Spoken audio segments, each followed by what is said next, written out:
منبر نور پر جلوہ حضور سراج الفقہا استاذ الاساتذہ حضرت علامہ مفتی نظام الدین صاحب قبلہ ادام اللہ تعالی خیر الازکیہ حضرت العلام عبد المبین نعمانی صاحب ادام اللہ تعالی اساتذہ اشرفیہ خصوصیت کے ساتھ میرے محسن حضرت العلام نعیم صاحب قبلہ اور جملہ اساتذہ کرام حاضرین اہل سنت و جماعت خواہران ملت اسلامی، السلام علیکم ورحمۃ اللہ وبرکاتہ۔ الحمد للہ الحنان المنان الذي خلق الإنسان وعلمه البيان، والصلاة والسلام على رسوله سيد الإنس والجان وعلى آله وأصحابه ذوي الخير والإحسان، أما بعد فأعوذ بالله من الشيطان الرجيم، بسم الله الرحمن الرحيم۔ النبي أولى بالمؤمنين من أنفسهم إلى آخر هذه الآية، صدق الله مولانا العظيم وبلغنا رسوله النبي الأمين المتين المختار الكريم، ونحن على ذلك من الشاهدين والشاكرين، والحمد لله رب العالمين۔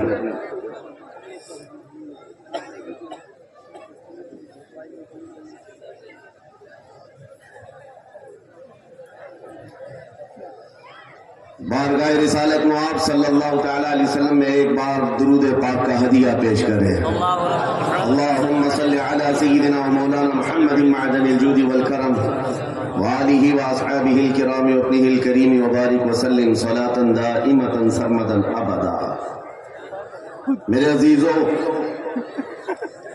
آج میری یہ اتنی بڑی سعادت ہے جس کو بیان نہیں کر سکتا۔ اس دیار علم و فن میں میں آپ کے سامنے کھڑا ہوں جہاں سے میں نے اپنی آنکھیں کھولی ہیں، جس مبارک پور نے مجھے زبان عطا کی ہے۔ سبحان اللہ، سبحان۔ اور آج آپ کے درمیان اجلہ علماء کے سامنے کھڑے ہو کر شرف خطابت حاصل کرنے کی کوشش کر رہا ہوں۔ یہ سب جو آج آپ دیکھ رہے ہیں، بات صرف اتنی ہے، میں اس کرم کے کہاں تھا قابل حضور کی بندہ پروری ہے۔ یہ سب تمہارا کرم ہے آقا کے بات اب تک بنی ہوئی۔ سبحان اللہ، سبحان اللہ۔ یا رسول اللہ، تیرے عشق کی بدولت مجھے زندگی ملی ہے، تیرے عشق کی بدولت مجھے زندگی ملی ہے، میری بات بن گئی ہے تیری بات کرتے، میری بات بن گئی ہے تیری بات کرتے کرتے، ہے جو زندگانی باقی یہ ارادہ کر لیا ہے، تیرے منکروں سے آقا میں مروں گا لڑتے لڑتے، تیرے منکروں سے آقا میں مروں گا لڑتے لڑتے۔ عزیزان گرامی وقار، اہل مبارک پور کو کسی چیز تفصیل کے ساتھ سمجھانے کی چندہ ضرورت نہیں، اشارات و کنایات بہت خوب جاننے والی یہ قوم ہے۔ یہ وہ مبارک پور ہے جس نے دنیا سنیت کی تقدیر بدل کر رکھ دی ہے۔ سبحان اللہ۔ ہندوستان کے دنیا سنیت میں آج جو علم و عمل کا آبشار نظر آتا ہے وہ مبارک پور کی دین ہے۔ الجامعۃ الاشرفیہ کا دنیا سنیت پر اس قدر احسان ہے کہ آپ یہاں سے چل کر کے ذرا دنیا دیکھیں تو آپ کو پتہ چلے گا جو ابر یہاں سے اٹھا ہے وہ سارے جہاں میں برسا ہے۔ سبحان اللہ، سبحان اللہ۔ میرے عزیزو، آج مبارک پور کی سرزمین پر تحفظ ناموس رسالت کانفرنس کا انعقاد۔ میں آپ کو یہ بات بتا دوں، صرف جلسے سے ہم اس چیز کی بیداری نہیں لا رہے ہیں، کئی دہائیوں سے آپ کی سرزمین سے ناموس رسالت کی حفاظت کا بہت بڑا ذمہ اشرفیہ ادا کر رہا ہے۔ الجامعۃ الاشرفیہ ناموس رسالت کی حفاظت کا ایک بہت بڑا ذمہ لیے چل رہا ہے۔ یہاں سے نکلنے والا ہر عالم دین نبی کریم صلی اللہ تعالی علیہ وسلم کے ناموس کی حفاظت ہی تو کر رہا ہے، بے شک، چاہے وہ انگلینڈ کی سرزمین پر ہو کہ امریکہ کی سرزمین پر ہو، چاہے وہ افریقہ میں ہو کہ برطانیہ میں ہو یا ہندوستان کے کسی بھی خطے میں ہو، یہ جامعہ اشرفیہ سے نکلنے والا مصباحی چراغ علم و دین لے کر لوگوں کے دلوں کو عشق رسول سے بھر رہا ہے اور ناموس رسالت کی حفاظت سکھا رہا ہے۔ آج مجھے یہ بات کہنے میں ذرا برابر بھی عار نہیں ہے، میں اس منبر پر کھڑا ہوں جہاں میرا استاد ہی نہیں، استاد کا استاد کا استاد بھی بیٹھا ہوا ہے۔ سبحان اللہ۔ میرے عزیزوں، یہ ان بزرگوں کی خوشا چینی کی اور ان کے کفش برداری کی اللہ تبارک و تعالیٰ نے جو انعام کے طور میں قسمت عطا کی ہے، جو آپ کے سامنے ہے، میں چند باتیں عرض کرنا چاہوں گا۔ ناموس رسالت کیا چیز ہے، شاید یہ آج کے دور میں سمجھ آ جائے تو میرے عزیزوں سارے مسائل کا حل ہمارا اسی بات پہ ہے، سارے مسائل کا حل اسی بات پر ہے۔ ہم بہت سالوں سے تقریر کر رہے ہیں اور دیکھتے ہیں جہاں جاتے ہیں لوگ ہم سے یہی کہتے ہیں یہاں نشہ عام ہے، نشہ پر کچھ بول دیں، یہاں بے پردگی ہے، بے پردگی کے متعلق کچھ بتا دیں، جہالت بہت زیادہ ہے، یہاں اس پر بھی بول دیں، یہاں پر بدماشی بہت زیادہ ہے، لوگوں کے نوجوانوں کی عیاشیاں زیادہ ہیں، اس پر بول دیں۔ ہزاروں مسائل ہیں ہماری امت کے، کن کن باتوں پر گفتگو کی جائے اور کس کس عنوان پر خطاب کیا جائے۔ میں نے بہت قریب سے دیکھا، شراب پر بولو، نشہ پر بولو، بے پردگی پر بولو، جہالت کے متعلق بولو، یہ اتنے مسائل ہیں کہ ان کا شمار ممکن نہیں ہے۔ ہر ایک مسئلہ اپنے اندر ایک بہت بڑی اہمیت رکھتا ہے جو امت کے بگاڑ کا سبب بنتا ہے۔ پھر ہم نے وہی بات کرنی شروع کی جو 100 سال پہلے اقبال نے کہا تھا، اس امت کی ترقی کا راز ایک ہی ہے، اس امت کے تمام مسائل کا حل ایک ہی ہے، سبب کچھ اور ہے جسے تو خود سمجھتا ہے، زوال بندے مومن کا بے زری سے نہیں۔ اقبال نے کہا تھا، وہی بات میں آج آپ کو دہرا رہا ہوں، ہماری ترقی کا راز صرف ایک ہی ہے جو اقبال نے 10 سال یورپ کی زمین خاک چھان کر کے واپس آ کر کے اپنی قوم کو بتایا تھا۔ یورپ تو ترقی کر رہا ہے سائنس پر، یورپ تو ترقی کر رہا ہے میتھمیٹکس پر، یورپ تو ترقی کر رہا ہے فزکس پر، الجبرا پر، نہ جانے کتنے علوم و فنون پر، لیکن میں نے جو 10 سالوں کی زندگی میں دیکھا، ہماری قوم کی عزت اور ان کا ارتقاء، ان کی ترقی کا راز نہ یہ سارے میدانوں میں ہے، نہ ہی یہ سائنس میتھمیٹکس فزکس الجبرا میں ہے، بلکہ اس امت کا راز صرف اتنا ہے کہ محمد سے وفا تو نے تو ہم تیرے ہیں، کہ محمد سے وفا ہمیں تو ہم تیرے ہیں، یہ جہاں چیز ہے کہ اعلیٰ ہو قلم تیرے ہے، قلم تیرے ہے۔ پورا مجمع جواب دے آپ میرے عزیزوں، یہی وہ عنصر ہے، یہی وہ راز ہے جس کو لے کر اکابر بنے ہیں۔ نبی کریم صلی اللہ تعالی علیہ وسلم کا کمال درجے سے عشق کرنا حضور کے ساتھ ایک ایسا عنصر ہے، یہ ایک ایسا وصف ہے جو انسان کو اوج ثریا پر پہنچاتا ہے۔ میں ایک بات اکثر کہا کرتا ہوں میرے اپنے بیانوں میں کہ ایک فارمولا سن کر کے چلو مبارک پور والوں، ان کی بات کرو ہر دل پہ راج کرو، حضور پاک کی بات کرو ہر دل پہ راج کرو۔ یہ ہم نے دیکھا ہے، کیا بات، قوم میں جو زندہ ہیں آج بھی نام وہ حضور پاک کے نام کی برکت سے زندہ ہے۔ اقبال نے کہا تھا شاعر مشرق نے، آبروئے ماں زنام مصطفیٰ است، ہم سب کی عزت آبرو مصطفیٰ کے نام سے وابستہ ہے۔ کیا بات ہے، ہر چے دری دنیا باد مصطفیٰ است، جو کچھ بھی اس دنیا میں ہے وہ مصطفیٰ کے بعد ہے، مصطفیٰ کے بعد ہے۔ واہ جو رسول کریم صلی اللہ تعالی علیہ وسلم کے ناموس کی حفاظت پر اور ان کے عشق پر آگے بڑھ کر چلتے رہے، وہ اتنی بڑی طاقت کے مالک ہو گئے، میں آپ کو کیا بتاؤں۔ آج دنیا جس چیز سے خوف زدہ ہے، آج ہم ٹوٹے بکھرے ہوئے لوگوں سے دنیا جب ڈرتی ہے، وہ اسی لیے نہیں کہ ہماری داڑیاں، ہماری ٹوپیاں، ہمارے جبے ان کو ڈراتے ہیں، بلکہ اس ظالم دنیا کو جو سب سے زیادہ خوف لگتا ہے وہ تمہارے سینوں میں چھپے ہوئے عشق رسول کی دولت سے ہے۔ اسی کو اقبال نے کہا تھا، یہ فاقہ کش موت سے ڈرتا نہیں ذرا۔ انگریز 100 سال پہلے یہ کہہ رہے تھے، انگریز یہ کہتے تھے، یہ فاقہ کش موت سے ڈرتا نہیں ذرا، بھوکا رہتا ہے، پیاسا رہتا ہے، لیکن موت سے نہیں ڈرتا ہے۔ یہ کیسا مسلمان ہے؟ لیکن اس کو جو موت سے بے خوف کرتی ہے وہ چیز ہے کیا؟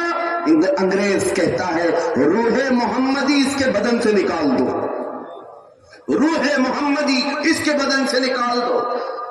پوری دنیا کی پاورفل طاقتیں بھی یہ جانتی ہیں کہ روح محمدی، عشق محمدی، یہ دولت ایسی ہے جو انسان کو بے خوف کرتی ہے، اسے آزاد کرتی ہے، ہر ڈر سے آزاد کرتی ہے۔ اسی لیے بریلی کے امام نے ہمیں پکار کر کہا تھا، خوف نہ رکھ رضا ذرا، تو تو ہے عبد مصطفیٰ۔ خوف نہ رکھ رضا ذرا، تو تو ہے عبد مصطفیٰ، تیرے لیے امان ہے، تیرے لیے امان ہے۔ عزیزان گرامی اوقات، آج جو حالات چل رہے ہیں اس اعتبار سے ایک ڈر کا ماحول، خوف کا ماحول، ایک ایسی سراسیمگی ہے جس کو ہم محسوس کر رہے ہیں۔ لوگ آج ہر چوک پر، ہر کٹے پر یہ گفتگو کرتے ہوئے نظر آ رہے ہیں، حالات بڑے خراب ہو گئے ہیں، زہر پھیل گیا ہے، لوگوں کے اندر تعصب بہت بڑھ گیا ہے اور حالات اتنے خراب ہیں، ہم مائنورٹی میں ہم کیا کر لیں۔ ایک بات یاد رکھو، ستیزہ کار رہا ہے ازل سے تا امروز، شرار ابو لہبی سے چراغ مصطفی۔ یہ حالات آج ہی خراب نہیں ہوئے ہیں، ہماری تاریخ اس سے بھری پڑی ہوئی ہے۔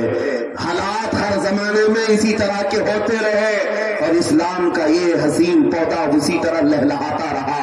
آج کے حالات بھی نکل پڑیں گے، اسی طرح چلے جائیں گے۔ چاند کو بھی گرہن لگتا ہے، لیکن جب گرہن چھٹ جاتا ہے وہ اپنے آپ و تاب کے ساتھ چمکتا ہے۔ آج اس امت کے حوال اگرچہ خستہ نظر آتے ہو، لیکن تمہیں نروس ہونے کی ضرورت نہیں، تمہیں ڈر کر کے اپنا گھر، اپنا دین اور اپنا مسلک بدلنے کی ضرورت نہیں ہے۔ انتظار کرو، وہ رب قدیر جو اندھیروں کے بعد اجالے لاتا ہے، وہ رب قدیر ہو رات کے بعد صبح لاتا ہے، ہم پر آئے ہوئے اس گہن کو بھی مولا دور فرمائے گا۔ اسی بات کو میں کہتا ہوں، آج دنیا شور مچا رہی ہے، جو حالات چل رہے ہیں، میں مختصر سی بات کر کے اشارے میں آگے اپنے موضوع کی طرف آتا ہوں۔ میں آپ کے سامنے ایک آیت پڑھتا ہوں، 3-4 دن پہلے کی بات ہے۔ اس آیت کو پڑھا تو ایک میسج مجھے آیا، کہا مولانا اسٹیج پر بیٹھ کر کے چلانے سے کچھ ہوتا نہیں۔ قرآن کی آیت ہے، هو الذی ارسل رسولہ بالہدی ودین الحق لیظہرہ علی الدین کلہ۔ وہ اللہ ہے جس نے اپنے رسول کو ہدایت کے ساتھ اور دین حق کے ساتھ بھیجا۔ کس لیے بھیجا؟ اس لیے کہ پوری دنیا پر یہ دین غالب آئے۔ وہ رسول اس دین کو غالب کرے گا اور یہ دین اسلام پوری دنیا میں غالب آ کر رہے گا۔ جب ہم بات کر رہے ہیں اس زمانے میں میرا دین غالب آئے گا، لوگ مذاق اڑاتے ہیں، کہتے ہیں حالات ذرا باہر نکل کر کے دیکھو، تمہارے چھیترے اڑ رہے ہیں اور تم کہہ رہے ہو کہ دین غالب آئے گا۔ سیریا کی اینٹ سے اینٹ بجا دی، عراق کے میدانوں کو قبرستانوں میں بدل دیا گیا، یمن کی پورے گھر تہس نہس ہیں، غزہ کی اس سرزمین پر چھوٹے چھوٹے سے بچوں کے ٹکڑے اڑا دیے جاتے ہیں، پھر بھی مولانا اسٹیج پر بیٹھ کر کہہ رہا ہوں میرا دین غالب آئے گا۔ لوگوں کان کھول کر سن لو، اس سے برے حالات بھی ہو جائیں تب بھی میں کہوں گا میرا دین غالب آئے گا، اس لیے نہیں کہ یہ میرے پیٹ کی بات ہے بلکہ کائنات کے خالق کی بات ہے۔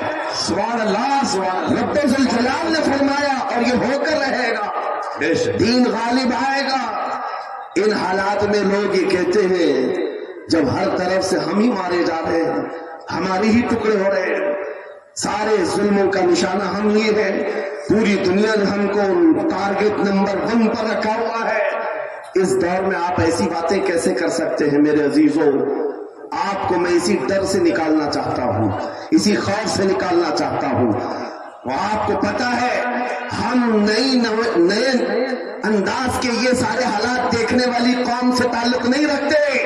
ہم تو اس قوم سے تعلق رکھتے ہیں جہاں 14 صدیوں سے ہمارے بڑوں نے ہمیں کربلا کی داستانیں سنائی. کیا بات ہے, کیا بات ہے. ہر زمانے میں علماء نے, ہمارے ماں باپ نے کربلا ہمیں سنایا ہے. کربلا صرف ماتم کرنے کے لیے نہیں سنایا جاتا, سینہ ٹھوک کر کے, سینہ پیٹ کر کے رونے دھونے کے لیے نہیں سنایا جاتا. کربلا ہر سال اسی لیے سنایا جاتا ہے. اے امت مسلمہ یاد رکھو, اسلام میں کبھی بھی تعداد نہیں دیکھی جائے گی. جہاں اہل حق ہوں گے اللہ کی مدد ہوگی. کربلا میں اگرچہ اہل بیت رسول اللہ کے گھر کے نوجوانوں کے ٹکڑے ہو گئے تھے, لیکن پوری دنیا جانتی ہے جیت انہی کی تھی, جیت انہی کی تھی. اسی طرح آج میں کہتا ہوں غزہ کو اگر ظالم و جبروتی طاقتیں مل کر کے تہس نہس کر ڈالے, ان 20 لاکھ مسلمانوں کو مار کر ختم کر کے صحرا بھی بنا دے, تب بھی ہم کہیں گے کہ غزہ کے اہل حق ہی جیت پائے ہوئے ہیں. فتح انہی کی ہے, اس لیے کہ یہ حالات گزر جائیں گے. پھر اے کتوں تھوڑی دیر کا انتظار کرو, کچھ دیر کی خاموشی ہے, پھر شور آئے گا. آج کتوں کا وقت ہے, کل ہمارا دور آئے گا. اللہ یا رسول اللہ, زندہ باد, زندہ, واہ واہ, ماشاء اللہ, سبحان اللہ, سبحان اللہ, سبحان اللہ, سبحان اللہ. توجہ, میں بات اب ناموس و رسالت کے متعلق عرض کرتا ہوں. جس نے اس ٹاپک کو پکڑ لیا, حضور پاک کی عزت کو, اور وہ اپنی زندگی میں اس کی اہمیت کو سمجھ لیا, میرے عزیزوں صرف پھر وہ بلندیوں کا ہی سفر کرتا ہے, پھر وہ عروج کی طرف ہے, اور اس کی طاقت کا لوہا پوری دنیا مانتی ہے. میں چند مثالیں آپ کے سامنے رکھوں گا. جانتے ہو خلفائے راشدین میں سب کی اپنی فضیلتیں ہیں, لیکن خلیفہ دوم فاروق اعظم سیدنا عمر ابن خطاب رضی اللہ تعالیٰ عنہ کے جلال کا اور ان کی عظمت اور ہیبت کا ایک الگ انداز تھا. قیصر اور کسریٰ بھی تھر تھر کانپتے تھے, اور وہ ننگی پیٹھ پر پیپل کے درخت کے نیچے سونے والا غلام رسول, لیکن پوری دنیا طاقت کا لوہا مانتی تھی. وجہ کیا ہے؟ وہ عشق رسول سے بھرا ہوا سینہ لے کر چلتا تھا. عمر فاروق کے پاس سب سے بڑی چیز کیا تھی جانتے ہو؟ ایک بار آپ کو جب امیر المومنین کہہ کر پکارا گیا, آپ کے آنسو نکل آئے. لوگوں سے کہا ہے لوگوں سنو, میں اپنی حیثیت بتاتا ہوں. میری حیثیت کیا ہے؟ میں خطاب کا بیٹا عمر ہوں. بچپن میں مجھ سے 2 بکریاں نہیں سنبھالی جاتی, میرے باپ سے میں روز مار کھاتا تھا. میں بکریوں کو سنبھال نہیں پاتا, میرے باپ مجھے روز مارتے تھے. خطاب کا بیٹا وہ عمر ہوں, لیکن آج اس دور میں 36 لاکھ اسکوائر کلومیٹر پر تنہا عمر کی نگرانی ہے. مصر بھی, فلسطین بھی, عراق بھی, شام بھی, یمن بھی, عرب کا یہ حجاز و نجد کا علاقہ پورا ایک عمر ابن خطاب کی نگرانی میں چل رہا تھا, جو اس دور کے تقریباً 36 لاکھ اسکوائر کلومیٹر کی بات ہوتی ہے. تنہا نگرانی چل رہی ہے, لیکن اس عمر ابن خطاب نے یہ نہیں کہا یہ میں نے اپنے طاقت کے بل بوتے تم پر حکمرانی قائم کی ہے, میں اپنے عدل کے بل بوتے تم پر اس حکمرانی کا تخت بچھایا ہے. نہیں, لوگوں سے کہا کہ اے لوگوں, یہ جو آج مجھے حیثیت ملی ہے اس لیے نہیں کہ خطاب کا بیٹا عمر ہو, اس لیے کہ محمد عربی کا غلام عمر. سبحان اللہ, سبحان اللہ. اپنی نسبت جب حضور سے مضبوط کرے, دنیا اس کی طاقت کا لوہا مانتی ہے. ناموس رسالت کی حفاظت پر جو آئے ہیں میدان میں, اللہ کریم نے ان کے بازوؤں کو طاقت بخشی ہے, اور کفار و مشرکین کے سینوں میں ان کا رعب ڈال دیتا ہے. یہ تاریخ کی سچائیاں بتاتی ہیں. آپ کو پتا ہے سیدنا عمر فاروق رضی اللہ تعالیٰ عنہ کا یہ عظیم خلافت کا زمانہ, ان کے متعلق جو لکھا گیا آج بھی موجود ہے.